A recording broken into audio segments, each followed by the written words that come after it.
بسم الله الرحمن الرحيم. الرحمن علم القرآن، خلق الإنسان علمه البيان. الشمس والقمر بحسبان، والنجم والشجر يسجدان. والسماء رفعها ووضع الميزان، ألا تطغوا في الميزان، وأقيموا الوزن بالقسط ولا تخسروا الميزان. والأرض وضعها للأنام، فيها فاكهة والنخل ذات الأكمام، والحب ذو العصف والريحان. فبأي آلاء ربكما تكذبان؟ خلق الإنسان من صلصال كالفخار، وخلق الجان من مارج من نار. فبأي آلاء ربكما تكذبان؟ رب المشرقين ورب المغربين، فبأي آلاء ربكما تكذبان؟ مرج البحرين يلتقيان، بينهما برزخ لا يبغيان. فبأي آلاء ربكما تكذبان؟ يخرج منهما اللؤلؤ والمرجان. فبأي آلاء ربكما تكذبان؟ وله الجوار المنشآت في البحر كالأعلام. فبأي آلاء ربكما تكذبان؟ كل من عليها فان، ويبقى وجه ربك ذو الجلال والإكرام. فبأي آلاء ربكما تكذبان؟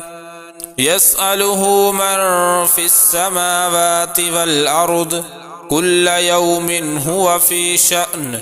فبأي آلاء ربكما تكذبان؟ سنفرغ لكم أيها الثقلان.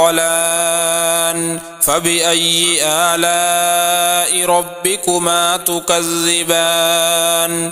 يا معشر الجن والإنس إن استطعتم أن تنفذوا من أقطار السماوات والأرض فانفذوا، لا تنفذون إلا بسلطان. فبأي آلاء ربكما تكذبان؟ يرسل عليكما شواظ من نار ونحاس فلا تنتصران. فبأي آلاء ربكما تكذبان؟ فإذا انشقت السماء فكانت وردة كالدهان. فبأي آلاء ربكما تكذبان؟ فيومئذ لا يسأل عن ذنبه إنس ولا جان. فبأي آلاء ربكما تكذبان؟ يعرف المجرمون بسيماهم فيؤخذ بالنواصي والأقدام. فبأي آلاء ربكما تكذبان؟ هذه جهنم التي يكذب بها المجرمون، يطوفون بينها وبين حميم آن. فبأي آلاء ربكما تكذبان؟ ولمن خاف مقام ربه جنتان، فبأي آلاء ربكما تكذبان ذواتا أفنان فبأي آلاء ربكما تكذبان فيهما عينان تجريان فبأي آلاء ربكما تكذبان فيهما من كل فاكهة زوجان فبأي آلاء ربكما تكذبان متكئين على فرش بطائنها من استبرق وجنى الجنتين دان فبأي آلاء ربكما تكذبان